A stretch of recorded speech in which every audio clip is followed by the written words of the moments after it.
This is the Old Gorilla Jiu-Jitsu Podcast. Welcome to the jungle. Welcome to the Old Gorilla Jiu-Jitsu Podcast, episode 21. Got a special guest with me today. This is Professor Nick Pahanish of TXBBA, 7th degree black belt, right, in karate? Yes, sir. 7th degree black belt. Just got that, right? Yes, sir. A month or so ago? Yes, sir. Yeah. It was a great honor. Yeah. Big awesome. surprise. Awesome. And then 3rd degree black belt in jiu-jitsu, husband, father, and I do believe you're a grandfather now. Is yes, that right? Sir. Yep. Getting old fast. So you got a lot going on. You're also a serial entrepreneur. So you're half owner of all the TXBBAs, right? Yes, sir. And you're full owner of the one in Burleson, correct? Yes. Gotcha. And then you have also part ownership and fully promoted. Yes, sir. Yeah. Any other franchises or anything that you're a part of or businesses? Love to explore in other property development and stuff like that. So we like messing with properties a little, and then also playing around with a distillery, which has been kind of fun. So yeah, it's been cool. Just exploring all the stuff out there. It's a good time. Yeah. And so you've done all this, and you're like 40, 41? Didn't you just turn 41? Just turned 40. 40. Had to do the math for a second. No, it was 41. You're right. Yeah. Is that right? Golly. What year were you born? 83. 83? So, yeah, 41, right? Yes, sir. I was like, man. Yeah. It's been a lot of fun, man. The journey's been great. It's very exciting. I love all the different business stuff that we get to play with. With the franchising, that's like our big focus right now is franchising our TXBBAs. And getting the word out and the growth out about our academies has been a blast. So. Yeah, I'm a big proponent. A lot of these podcasts turn into a commercial for TXBBA because that's what I know. You know, I've been with TXBBA for, close to 10 years now, with the kids starting in Little Dragons and me getting into jiu-jitsu and the kids getting into jiu-jitsu and all that kind of stuff. So I've been around for quite a while at TXBBA, and yes, sir, man, you're a staple guy with us. So, yeah, we love it. It's been really good for us, as dad and sons to have that bonding time on the mat, and that connection that we get to have with TXBBA. So it's just a great learning environment. It's a great atmosphere, and I don't mean to turn this into another commercial for TXBBA, but I mean, it's been great. Everybody that I've had on the podcast, except for one person, has been members and training at TXBBA. So awesome, man. I hope you give a great rapport out of that with everybody. I'm sure a lot of your listeners as well are usually TXBBA members. Yeah. So. Yeah, absolutely. Yeah. So it's been a lot of fun doing this, but I've been trying to get you on this podcast, ever since we first started doing it about a year ago, and we keep talking about it, but just never could connect. So I'm glad to finally have you here. So I'm honored to have you. Oh, thank you, sir, for having me. It was my honor to be here. So yeah, no problem. Well, one thing I never knew your story of how you got into like martial arts and jiu-jitsu and karate and all that kind of stuff. Obviously, you've been doing it for a long time. To have a 7th degree black belt in karate and 3rd degree in Brazilian jiu-jitsu. So how did all this start for you? Oh my! Actually, I initially started when I was 8 years old in Goju-Ryu karate in a little hole in the wall place in Arlington. I trained there for almost 2 years, from about 8 to 10. It was right before my blue belt test, and at 8 to 10 years old, it's easy to get distracted. And absolutely. So it came for my blue belt test, and it was going to interrupt my Saturday morning cartoons. And I talked my parents into not letting me have to go back because I didn't feel like it. Yeah. So yeah. After about another 3 years or so without martial arts, we moved to South Arlington, kind of a little rougher neighborhood we came up in back then, had a little bit rougher schools that we were hanging around in. Yeah. My dad was pretty adamant about getting me started in some sort of sports or activities or something. And I went out and I tried for all the school sports. I got accepted to all of them. That was great. But my heart was in nothing. So I didn't want to do anything other than just hang out with my friends on the corner and cause trouble. So, so my dad picked for me. One day we drove up to a martial arts school, and I said, "What are we doing here?" And I was given a pure 13-year-old attitude. Yeah. And he made mention, he was like, well, you didn't choose, so I chose for you. He was like, you're going to do martial arts. I walked into my instructor school, Master Scott Dolliff. He's been a game changer in the martial arts industry. Man, God has seen it fit that was where I was able to come up under one of the best people in the martial arts world. And I went in there, did a lesson, the first lesson, and my dad signed up. And I was like, man, I don't want to do this. He goes, it's 2 days a week. You're doing Tuesday and Thursday. Yeah. I'm paying.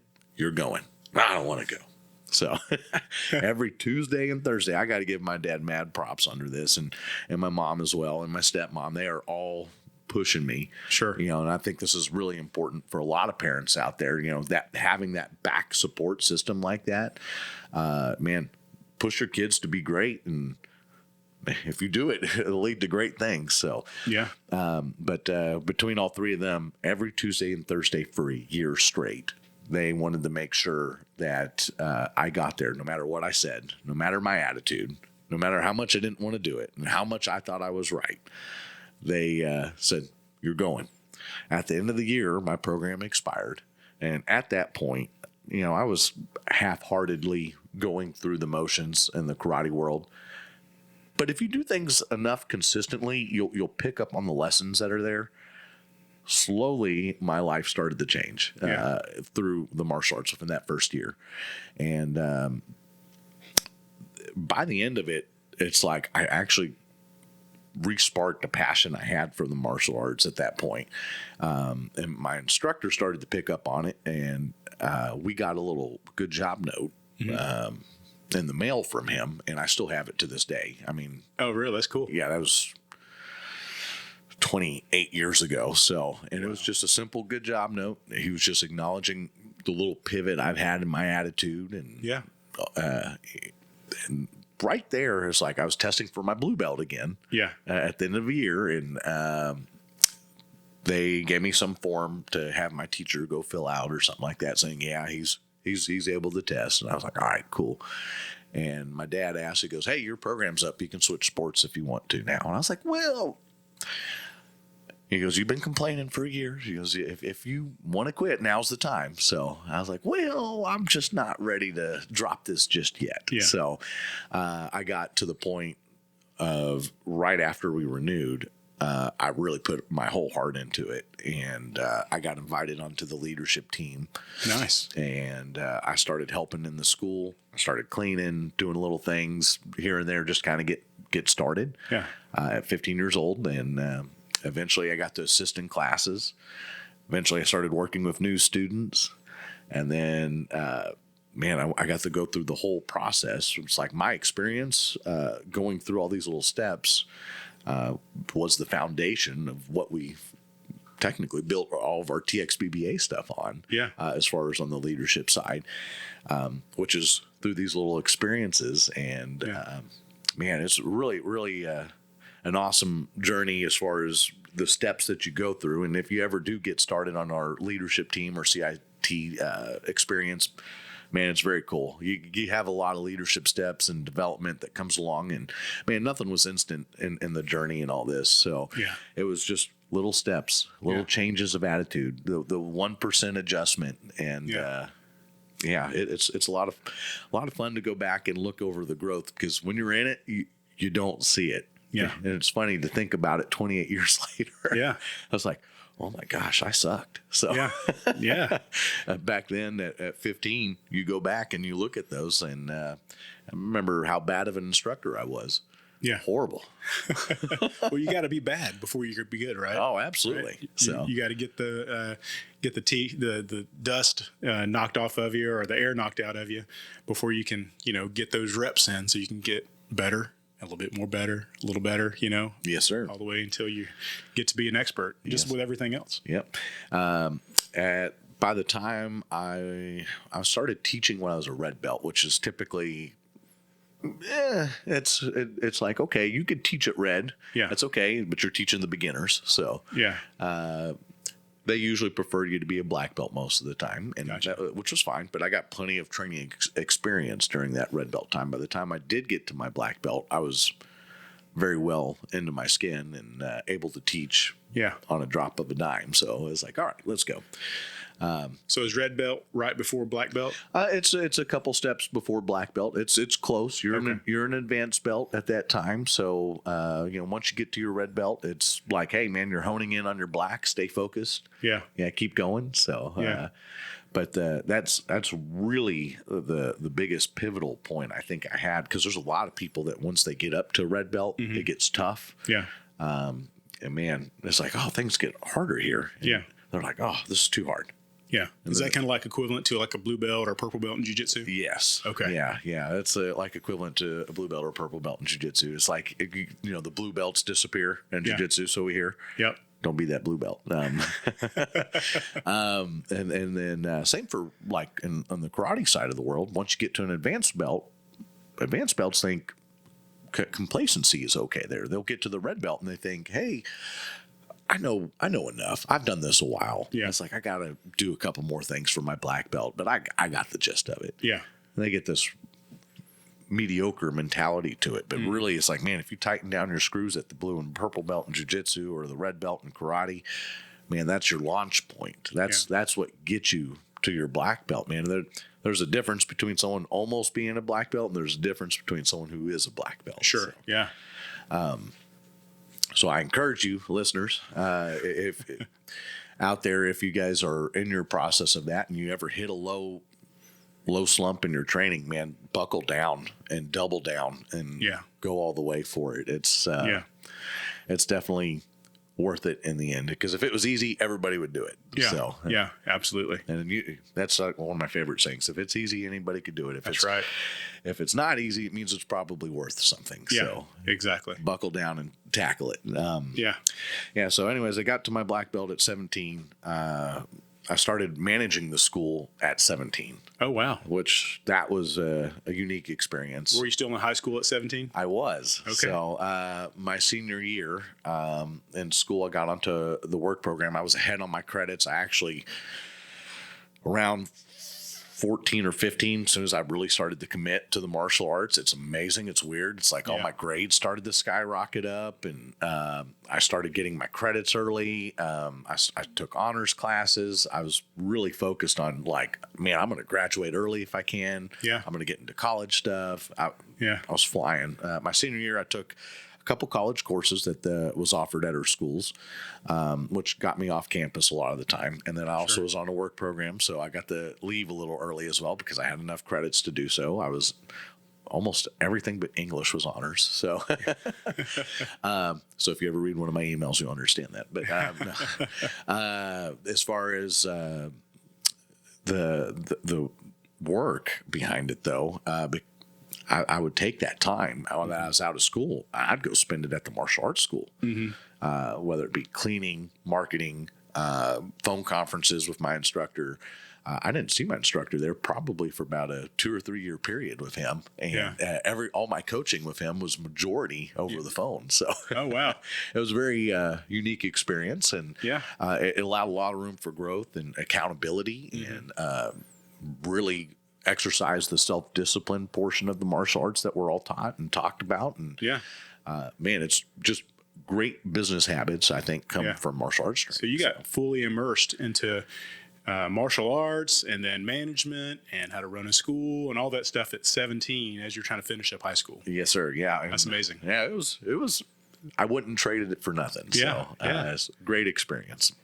Well, I mean, obviously, it's taking you all the way here. Yes, sir. Yeah. So. And, again, mad props to Grandmaster Scott Dolph. He just got his 8th as well, as you guys got to see. I heard about that, yeah. So, and, man, his training, his business training was pretty hard, hard style back then. And, the martial arts was great with him as well whenever I got to train with him in that. And as far as like the day-to-day operations, I credit a lot of my development in the business systems and everything else under his lead.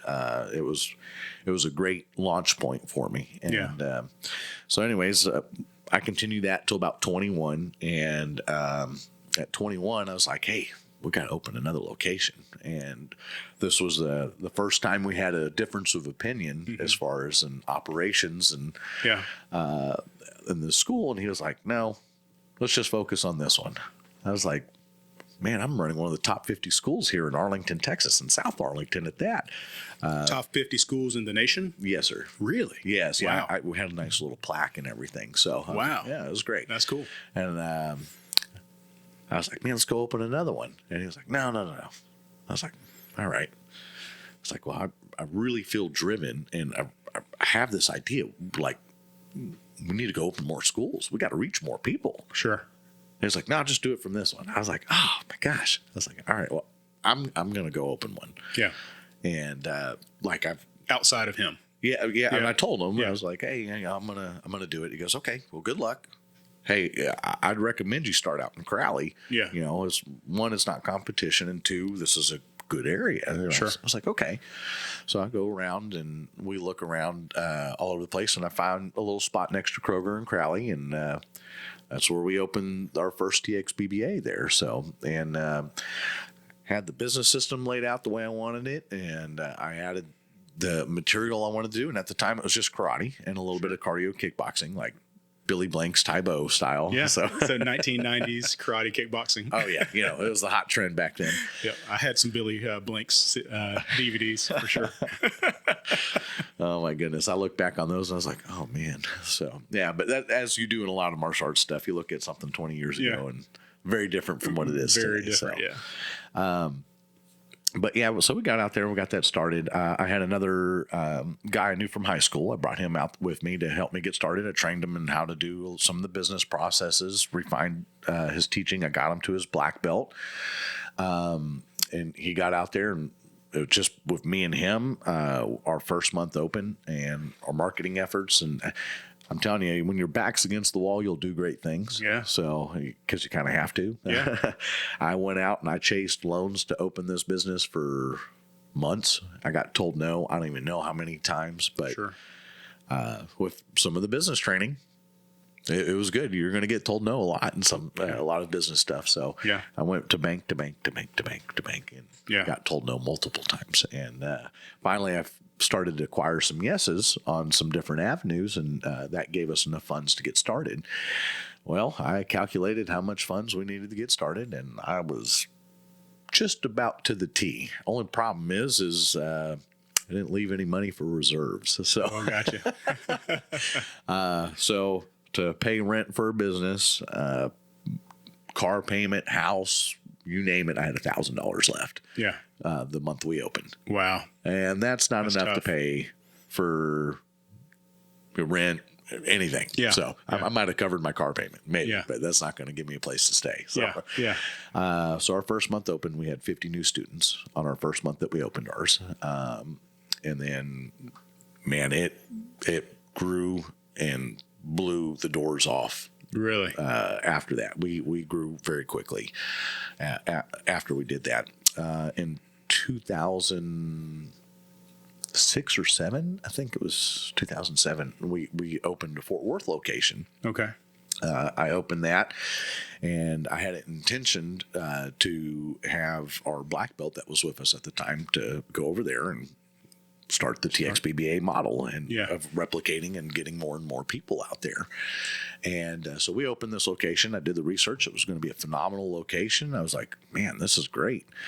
Well, he opted not to. He wanted to go do his own thing. So I was like, okay, well, good luck to you. Yeah. And so I tried to get other black belts to go in there and just run the school. We ran into some problems of lack of details being operated in there, just with someone kind of popping in and out. Sure. I was like, okay, there's only one of me, and I can't be at two places at once. I got to figure something else out. So quickly, in the whole thought process of growing TXBBAs, it was never about what I wanted out of it. It's like, it's not about me. It's really about everybody else that comes into this. Yeah. So, and that was one of the biggest, I think, pivots. You know, I see like a lot of these guys like, Premier and certain jiu-jitsu schools with particular names on them that are operated and owned by one person. Sure. And it's all about that one person. Yeah. And I don't think that was our mission here. Sure. I was like, this was a team thing. This was a family thing. We wanted to grow. And man, good Lord created great opportunity. I had Master Bador come in, and he started jiu-jitsu training with us, and his family came in, started doing karate, and they started getting involved in the martial arts with us at that time. And I want to say it was around purple belt where Professor Bador was. I was finally, I mean, we lost a fortune on Fort Worth by trying to swap people in and out of there to manage it. And I was like, man, I can't just have a manager there. I got to have someone who's an owner in this with me. And it's like, and I need someone to help me keep building this and keep growing this and continue on from there on out. Yeah. At this point, have you started jiu-jitsu at this point? Actually, yeah, that was fun. I started jiu-jitsu when I was 21. Okay. I had an uncle who passed away, and I had this wild idea of saying, hey, you know what? It's like, man, he lived life to the max. Yeah. You know, my whole life I've been actually pretty well conservative as far as everything. Like, if it's even got moderate risk, I'm not interested. Roller coaster, I'm out. So, and kind of at 21 was a pivot point when he passed away. He was the guy who went on pilots, got his pilot's license. He went off and traveled here, there, everywhere. I mean, this guy had amazing stories, and he was in his 40s and he passed away. So, oh goodness. And it was kind of a pivot point for me. And I was like, you know what? I was like, I want a cage fight. I think this was back like when UFC. Oh, you wanted a cage fight? So, UFC 40 was rolling around around that time. Yeah. So, somewhere in that range. And so this would be what, early 2000s? Yes, sir. Yeah. Gotcha. It was 2001. So, and I was like, yeah, I'm going to get started. And I knew Master Wall through my instructor as well. And so I was like, you know what? I'm going to go see Master Wall. And I went over there and said, hey, man, show me a little bit about this jiu-jitsu stuff. I want to start learning how to cage fight. He's like, okay. It's like, let's start with jiu-jitsu. So, and I started off with no gi and jiu-jitsu just because of the particular. Oh, this is like early days of like no gi, like early 2000s, because it was mostly gi before that, right? Yes. Yeah. So with, MMA starting to kind of make a little bit of an uproar out there a little bit. And I was like, you know what? I'm going to cage fight. And Master Walt, full of wisdom. Yeah. You know, and I love the fact he's, again, on our TXBBA team. He's a great sounding board, and his wisdom goes deep. So, yeah, absolutely. And so we have the conversation, and he was like, hey, just a recommendation, don't cage fight until you get your blue belt. Okay. I was like, okay. And I was already about 2 months into our no-gi jiu-jitsu at that point. So white belt, 2 months in. Yeah. Wanting a cage fight. Oh, yeah. I thought you were like risk averse. I was. And then it was a pivot. And even then I was still pretty cautious. And I obviously, man, I highly recommend this.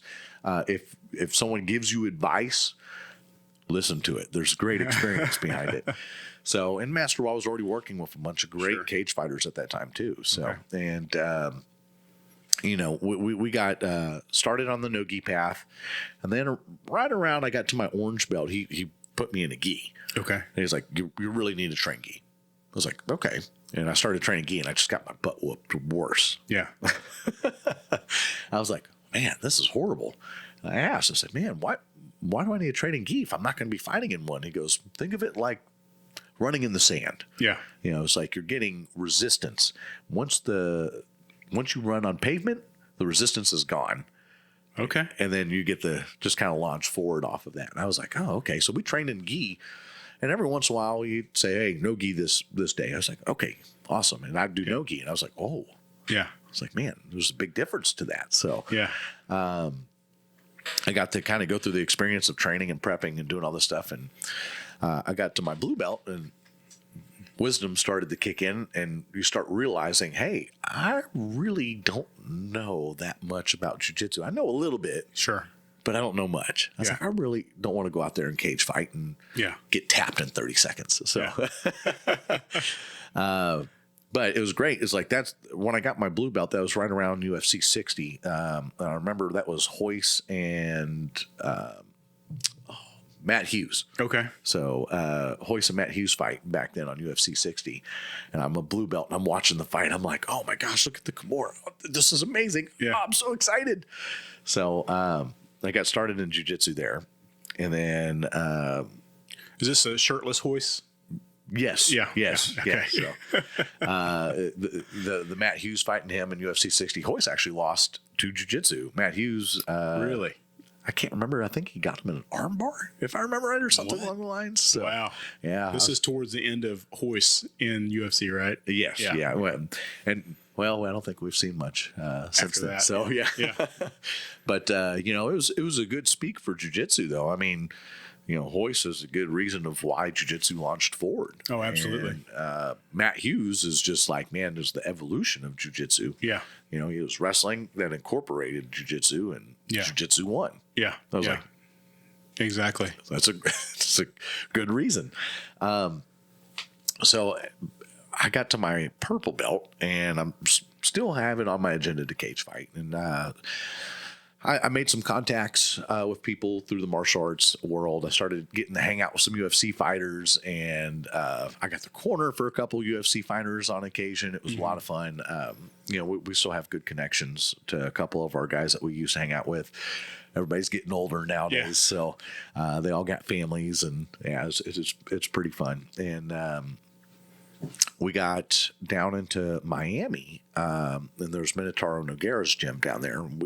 I got to train out there a couple times, and they did a little fight night deal out there, and I was like, all right, Yeah. here we go.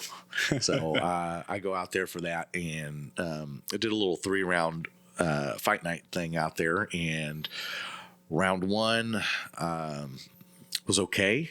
Round 2 was okay. I was getting outstruck. I couldn't score Yeah. anything that I wanted to score as far as jiu-jitsu wise. And I was like, man, but never doing it before. I was like, okay, Yeah. this is something. Yeah. Finally, in round 3, I get a hold of the guy. I pick him up. Boom, I slam him down. I'm like, oh, it's time to go to work. Here we go. And his take, knowing what I know now, I was like, man, it's like you just got bullheaded and stuck in the zone. And Yeah. oh, goodness. But take him down. I get ready to come throw some bombs from up top or whatever. I don't even get to hit him once before he's back up on his feet. Oh, gotcha. But I scored the takedown. I was like, oh, all right, round 3. Yeah. Got it. Let's do this again. So I was like, I'll try to rack it up, and who knows what happens from here. Oh, my goodness. I get it back up, put my hands up, and I was like, all right, here we go. And he throws a round kick, hook kick combo as I came back up. I blocked the round kick, and I was so tired at that point anyways. Adrenaline dump, everything else. My other hand drops down by my cheek and leaves my upper temple open. Yep. So I block round kick. Here comes hook kick, and my hand's there. Hook kick comes around. Thwap. Oof. Rocked me right in the temple. Yeah. Out. Did you go out? Almost. I was like, I felt myself go off balance. I'm rolling back on my heels. I'm falling. I'm like, oh, don't fall down. Don't fall down. I fall down anyways. Yeah. I hit the ground. I can't see anything. Everything's orange. No way. Yeah, I was like, man, that was the color of the tarp or whatever they had Yeah. out there. And I come up, I'm swinging for the fences, and the guy's nowhere near me. I look back on the video, and I was like, oh, that was horrible. Fortunately, that was the end of the round, though. Yeah. And needless to say, he won. He had more fights than Yeah. I did, obviously, too. Sure. So, yeah, good for him. So Yeah. I was like, all right, amateur. That's what I get. So got my experience in there. I also took one more crack at that at 29. And that was a little bit more fun. I outstruck that guy like, I think it was 6-1 or 5-1. Yeah. So I hit him a bunch, and Yeah. I didn't do any jiu-jitsu during that either. I was like, man, I totally got off topic. Once you hit somebody real hard, you kind of get tunnel vision. Yeah. So Yeah. you're like, oh, let's go. Yeah. But regardless of all the old fighting days and stuff like that, as far as on the TXBBAs, once Donnie got back in to the Fort Worth location, he took the business systems that were in place already.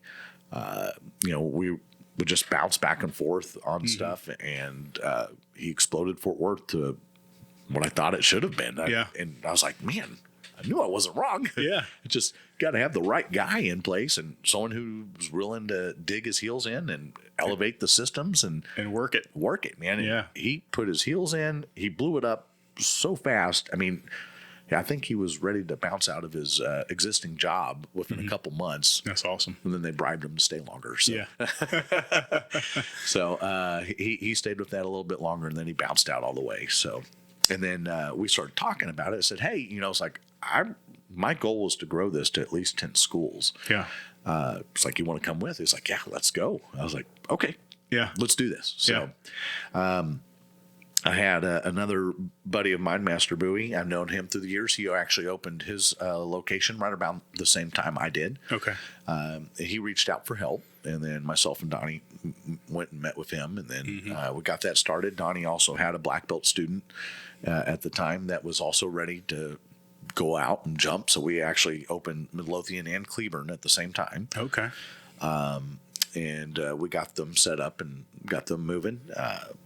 They started to rock and roll. And I was like, okay, well, this is a good start. Yeah. So it's just grown and grown since then, right? Yes, so it's sir. just boom, boom, boom, all the way to 10. Yes, yeah. And we started to work on the franchise model. And then now we have Midlothian coming down the pipe. Or not Midlothian. Yeah. Mansfield. So, so all of our listeners that are around the Mansfield area, be ready. We have a great location, great instructors, and I think that's one of the biggest things that set apart our TXBBAs from most of the martial arts schools. Sure. Is the people and the culture. The people that run these schools have amazing backstories. Every single one of them. Yeah. The difference that they make and the care that they give into everybody's lives that come into the gym is huge. And man, I couldn't be prouder to be a part of that brand. So absolutely. Yeah. I feel the same way. The atmosphere, no matter if you're in Burleson or Fort Worth or Midlothian or Cleburne, Arlington, everybody, it's like a big family, right? It's like you just walk in and everybody, immediately brings you on the mat. They treat you like your family, treat you good, roll hard if you want to roll hard, roll soft if you, don't want to roll hard. But it's just a great environment. It's very family friendly, and the spirit in these schools is just amazing. Yes, sir, man. I think you nailed that. So yeah, that was awesome. It's been really good. So one of the questions I had about TXBBA, and I think I've talked to Donnie about it a couple times, but I've been filming some of my roles here lately and putting those on YouTube and doing some narration with them. But the belt system, right? So I know a little bit about where the belt system came from, because traditionally in jiu-jitsu it's like white, blue, purple, brown, black, right? Yes, sir. So, but we have these intermediate belts between yellow and blue. So where did all that come from? How'd that start? And why do we do that? Man, that's a great question.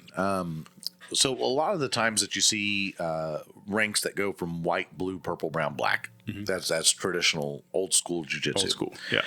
Problem is when you're a white belt, that is a very long time to be on a white belt. Yeah, 2 years at least. At a minimum for most places. When you start doing competitions, or if you start doing competitions and you're a white belt, you're put in with all other white belts. Sure. When I competed a lot in jiu-jitsu, I used to tournament chase nonstop. Yeah. And talk about eating up your weekends and all that other stuff, like tournament.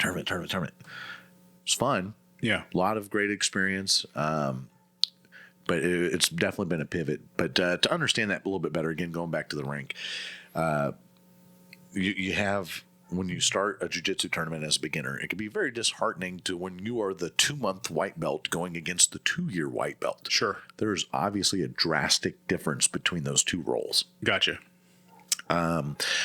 Master Law incorporated the gold, orange, and green as steps on the ladder. Okay. To also kind of help break up where someone is in their jiu-jitsu journey. This way you have a level of expectation to it. It's like if I'm a gold belt and I lose to a green belt. Yeah. Okay, that makes sense. Yeah, makes sense. Yeah. In fact, in a lot of our tournaments that we host at TXBBA, our big TXBBA tournaments, we try to get people as close to their ranks as possible. This way, you don't have a brand new white belt rolling with a green belt. Gotcha. Yeah, so that makes sense. When it's possible. So in a way, that kind of replaces the stripe system for the white belt. Yes, and even then, it also still has the stripes on those belts. So this way, you can track your progress as far as where you're supposed to be at along that rank as well. Yeah. our curriculum and everything's so structured. You could look at someone's rank and you relatively know Yeah. what they should know. So, Yeah, exactly. which is the beauty of having something so organized and refined as we do in the TXBBA system now. So, Yeah. So that all came from Master Wah. yeah, Master Wall, man, he was the framework to it. He came in there, and the curriculum wise that we're running on now was all under his lead. So, Gotcha. we had our own stuff for a little while prior to that, and it was fun. It was good. We had some neat stuff going. Yeah. But man, Master Wall's wisdom goes a long way. So Yeah. that's why we trust and follow in his lead under that. So Yeah. Great answer. I mean, I've always wondered about that. For some reason, I thought it actually had come down from Carlos Machado, and then got passed to Wah, and then Wah down to us. But it might have. Like I said, I just know where it came from my instructor. That's Master Wall. So his explanation of it made perfect sense to me. So yeah, it does make sense. I mean, that way, especially as an adult that started jiu-jitsu, I started when I was 36, 37 years old, and you got a white belt versus, let's say, a green belt, which is like the upper part of that, white to blue journey. It's a completely different game. That white belt is going to get manhandled by the green belt. Oh, right? yes. But if you don't know that, right, and you're in one of these other schools that has white straight to blue, you really don't know where that person stands in their jiu-jitsu knowledge and, the amount of rollability, I guess you could say. Yes, sir. Yeah. It's like, hey, this guy's got which color belt is that? Green? Oh, that's way up on the chart. Okay. Yep. Defense. Got it. So, yeah. Yeah. Yeah. Interesting.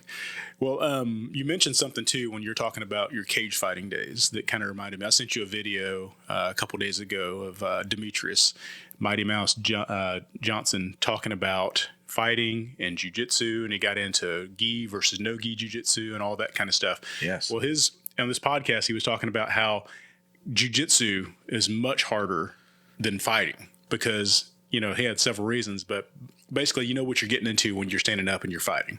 But when you're going with jiu-jitsu, there's a lot of different things that can come at you, and it's much harder. So you said you had some thoughts on this. I wanted to dive into that a little bit. I do have some thoughts on this. I think that's a very open response to it, which is good. Yeah. Like I said, on a stand-up fight, it's playing checkers. Yeah. And when you go down on the ground, it's playing chess. Yeah. As a practitioner in jiu-jitsu, especially now that you're even a higher rank, and anybody else who's listening, I'm sure you've experienced this as well as a higher rank, is when you roll with somebody who does not know jiu-jitsu, Yeah. they are the fish and you are the shark. So Yeah, absolutely. Yeah. and I think this is one of the neat things about jiu-jitsu is even with the most experienced striker, I mean, we could watch UFC 1 and see this, to where you have Art Jimenez who's fighting Royce Gracie.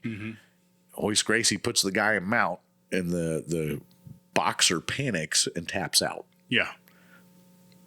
I mean, that tells me enough about jiu-jitsu in a street fight right there. If you don't know it, you're in for a rough day. Yeah. So Yeah, absolutely. Yeah. But and if you're not training in jiu-jitsu, I would highly encourage you to train in jiu-jitsu. So, 100%. yes, even if you're a great striker, I got a lot of guys that love to strike and love to kickbox and do all this cool stuff on stand-up, but they'll just go hands off on jiu-jitsu. And I'm like, man, you really got to do a little bit. Yeah. At least get to your blue belt, Yeah. Yeah. Just, some of those the stories from the past keep rolling back out of me. It's like, man, I think it's been really good. God sets up good things to your experience so you can share it with others and give the best wisdom out of that. And I really think that this whole journey that I've done from 13 to here, man, is really a great experience to share with everybody else. So I'm just kind of like, man, if you're a great striker, good, add jiu-jitsu. So and jiu-jitsu. Yes. Yeah, I mean, if you, like you said, if you're a great striker and you can punch and all that stuff, eventually, more than likely, it's going to end up on the ground, right? And if the person you're fighting against knows a little bit of jiu-jitsu and you know none, you're toast. You're 100% toast. You're not going to know how to get away. You're going to be stuck on the bottom, getting pounded on. So, I mean, you've got to know some.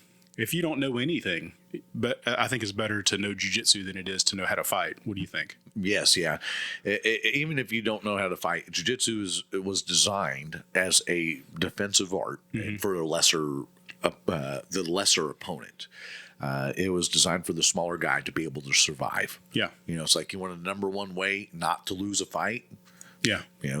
Don't get tapped out, don't get crushed. So, and jiu-jitsu's meant to be able to restrain, hold, reverse, and hopefully get the guy to tap out. So, yeah. I mean, now and coming from, Mighty Mouse, right? Mighty Mouse, I mean, his name it implies how small he is, right? Yes. But he's also been a beast in the octagon, right? Fighting cage.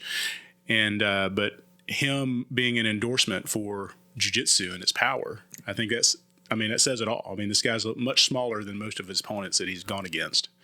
And he's able to take advantage of a lot of them. Did you see the match that was put out? It was on social media. I think it was YouTube and everything. It came out up to a few months ago. It's Mighty Mouse in a jiu-jitsu tournament. He's a brown belt, I believe. And he was what was it? He was in an open tournament, so he was going against somebody much bigger than him. So this Mighty Mouse is probably 150 pounds, soaking wet, maybe. And so he's going against this guy's like 240. Ooh, big old guy, big huge guy, and I think he was a purple belt that he was going against. And so he ends up taking this guy down, getting on him, and then choking him and getting the tap. And so this shows Mighty Mouse, or is either a choke or an armbar, one of the two. Anyway, he wins the match by throwing this guy to the ground. He gets a good takedown and gets him on the ground and, was able to submit him pretty quickly after that. And it's like, okay, that's a good testament to somebody who's smaller, even with somebody who knows jiu-jitsu as a blue or purple belt, going against a brown belt that's much smaller. I mean, that's huge props for jiu-jitsu. Man, I'm a firm believer in jiu-jitsu that knowledge is everything. Yeah. I've seen that scenario play out. I don't know how many times. I've seen where the big guy usually can get it too, but man, even for bigger guys, capturing and controlling a small guy it's tough. It's hard work. So. Yeah, it is. Like some of these, we have these. I guess they're almost blue belts at your school that I've trained with a couple times. Baylor and Erickson, right? Yes. And they've both rolled against my son, who's 16, in tournaments. And so I showed up on the mat one Wednesday night over there at your place. And as soon as you opened up the mat for rolling, Baylor kind of just eyeballs me, kind of makes a beeline towards me. He's like, I want to roll with you. I was like, oh, all right. And so, it was hard to hold on to that guy, man. He is very slippery, and he's a lot smaller. And to get him under control with the technique that he knows from jiu-jitsu, but, being a 16-year-old, slippery kid, it's a challenge. Yeah, there's no-gi season 2. It's no-gis, yeah. Man, like I said earlier, no-gi's like the freedom of jiu-jitsu is when there's no handles. I personally like training in gi just because as I get older, it's like, man, it's just nice to control them and not have to work so hard. But no-gi, you got to turn it on a little bit. Yeah. When you're young, you're agile, you're fast, you have an endless gas tank. Yeah. No-gi's will blast. So. Oh, yeah, absolutely. I'm sure for him, you got a couple guys that are just really hard to hold. Baylor's a good example of that, and Erickson, and you look at Carlos even. Oh yeah. It's like I've been saying this for years, Master Marino, if you're listening right now. It's like grabbing smoke, trying to hold you down sometimes. So you think you got it, and then there it goes. He's so evasive. Oh my gosh, I love rolling with him and Fernando. Oh yeah. Oh man, they're great. You have the same role of two different models, and oh my gosh, it's crazy. So it's kind of fun because it's also nice. It's like I look at Master Bador and Professor Bador. Yeah, their role styles are kind of similar too. Very similar. I'm like, oh my goodness. So, yeah.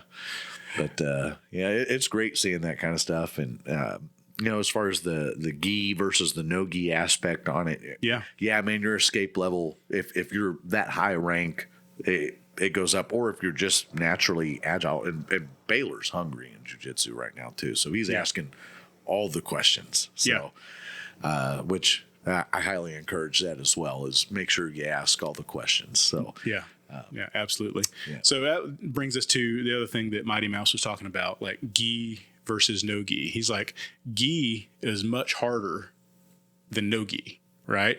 And the reason it's much harder is because you have all the grips you have to fight against. Somebody grabs your collar, you've got to strip that grip before you can do the next thing, right? Or you have to worry about that grip before you do the next thing.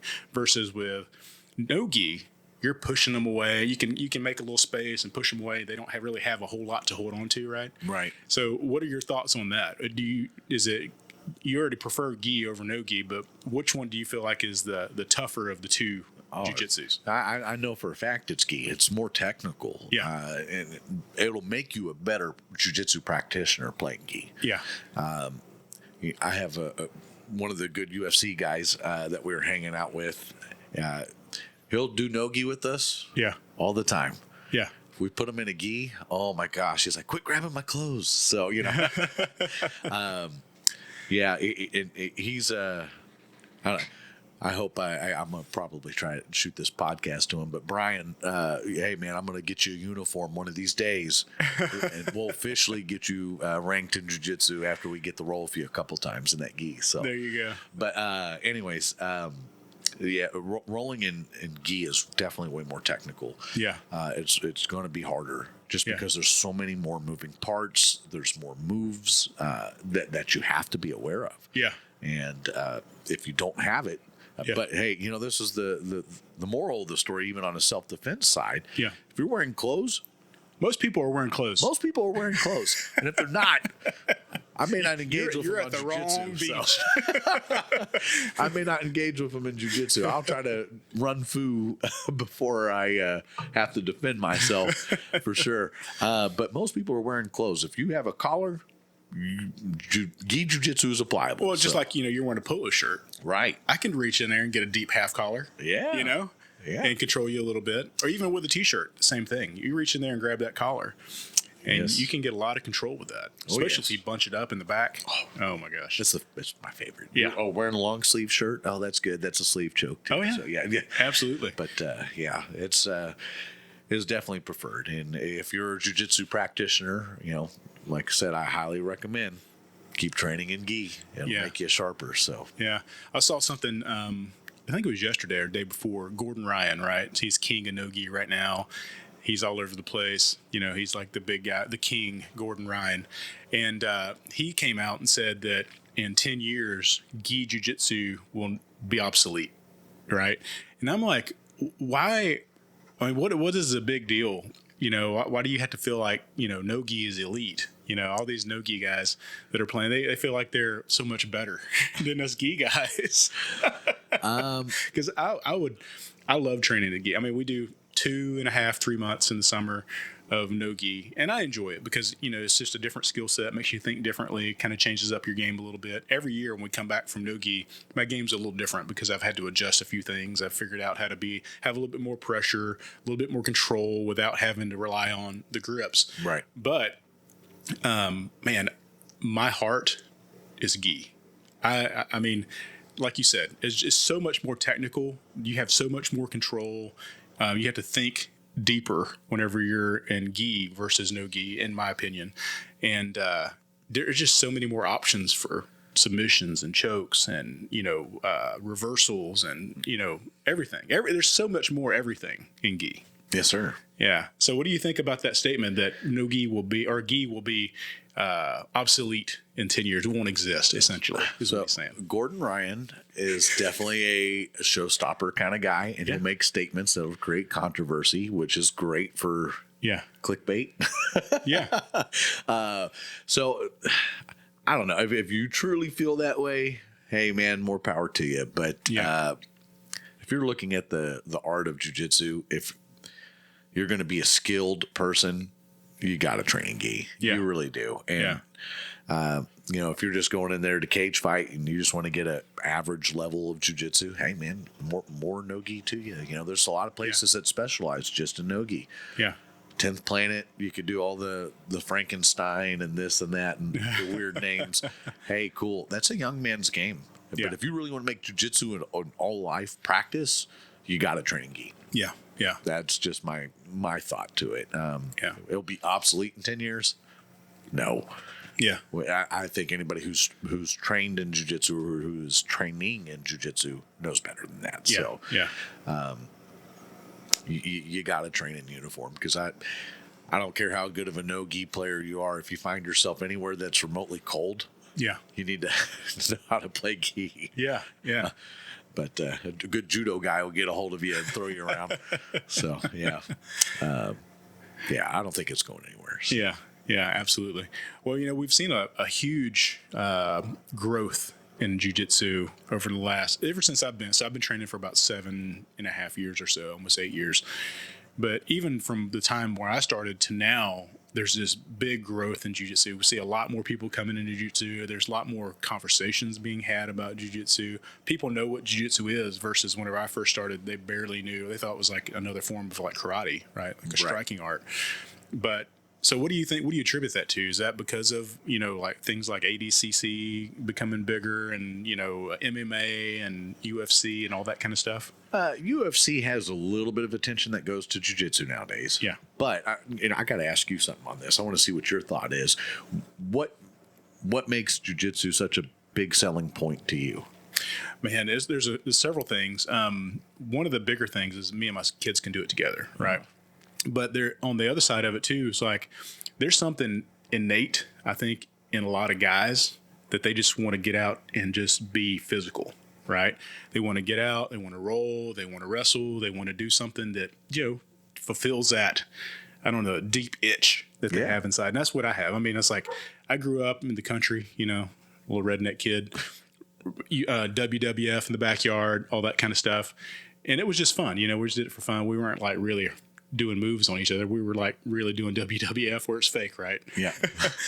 But I never did like any sports or anything. I talked about this on the last podcast. And I wanted to do something that would be active and that is something new that I can learn that was challenging. And that's kind of what has really pushed me into it. I mean, I feel like every time I go to class, I'm learning something. Every time I go to class, I'm being challenged on a different level. Every time that I go to class, I get to roll and have that camaraderie and, I don't know, scratch that itch of being physical. I think everything you just said there is the number one reason why jiu-jitsu is growing. Gotcha. That camaraderie, the physical, the team, the family. Yeah. Those things is what helps build the jiu-jitsu. If you're part of our jiu-jitsu community at TXBBA, man, I would encourage you, if you can, go change someone else's life in jiu-jitsu. Tell them to come to class with you. Yeah. Bring them along. Yeah.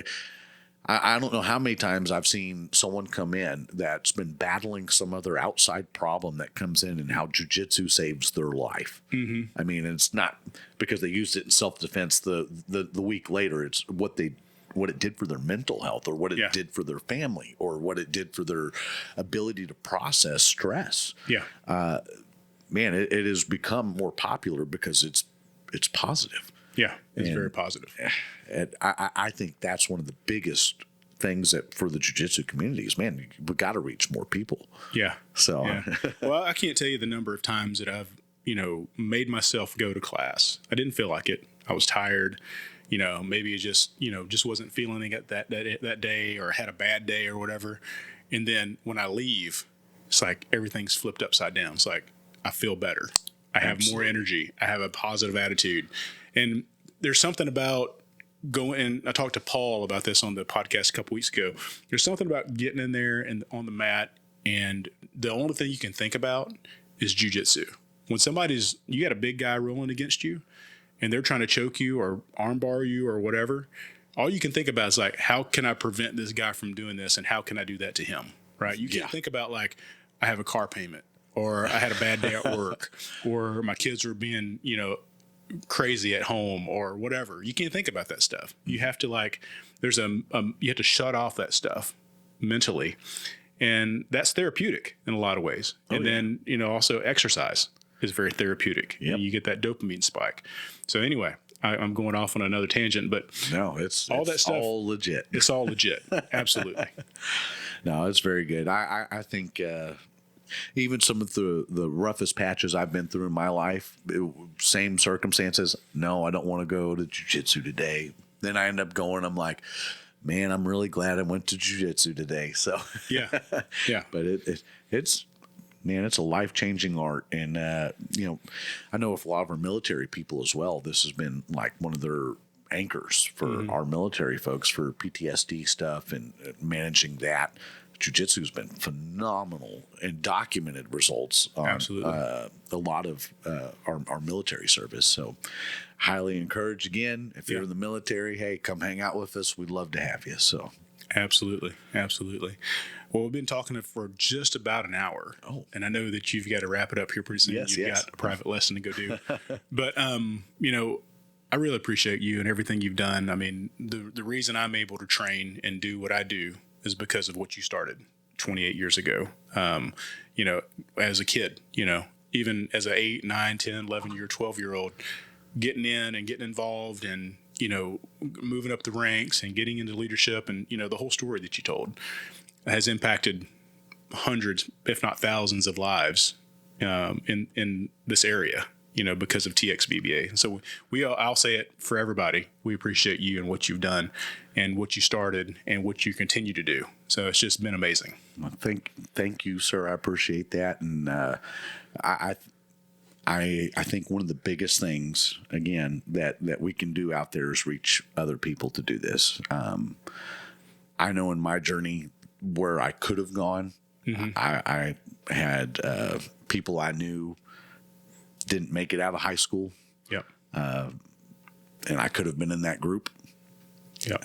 But I chose martial arts, and I thank God for giving me that path and putting the right people in my life to help make this what it is today. And I would ask, if you are a student or if you're not a student, number one, start. Yeah. Be involved in martial arts. It'll change your life. If you are a student, man, join our team. Help us reach as many people as possible. I know the difference martial arts made in my life directly. And I hope to reach as many people as possible in this lifetime.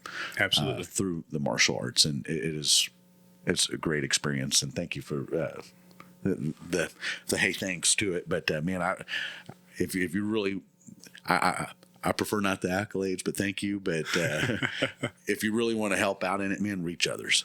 Reach others. That's the big story. So Absolutely. Well, this was a lot of fun, man. And I know that we're just scratching the surface for your first podcast. I mean, this was really fun. I think there's so much more for us to talk about. I really do. And I would love to have you on again Yes, sir. At some point soon. my pleasure. And do a part 2 to this, because I know there's just so many more things that we could touch on and talk about. Oh, yes, sir. Yeah, thank you. Thank you for having me. It's been a lot of fun. Yeah, absolutely.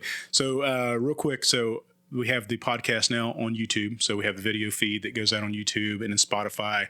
And then the podcast is just on audio for Apple, because they don't have the video side of it. Okay. But I've also got some new content that I'm putting out there. So narrated roles that I've been doing. I'm going to be doing some instructional type videos on YouTube as well. And so I'm just adding new content, just trying to grow this, brand, Old Gorilla Jiu-Jitsu. Not really trying to turn it into like a business or anything. I love jiu-jitsu and I love what it's done for me. I love what it's done for my kids. I've loved what it's done for my friends. And, it's just been a fun thing to do this, and getting to know people through this podcast has been a huge blessing for me. And so I really appreciate you coming on and entertaining me and all 10 of my listeners in this endeavor. So I really appreciate it. Well, thank you, sir, man. It's been my honor to be here, and I love hanging out with you anyways. So it's just a good excuse to be here. So Absolutely. All right. So that's it for the podcast today. Thanks. Old Gorilla out.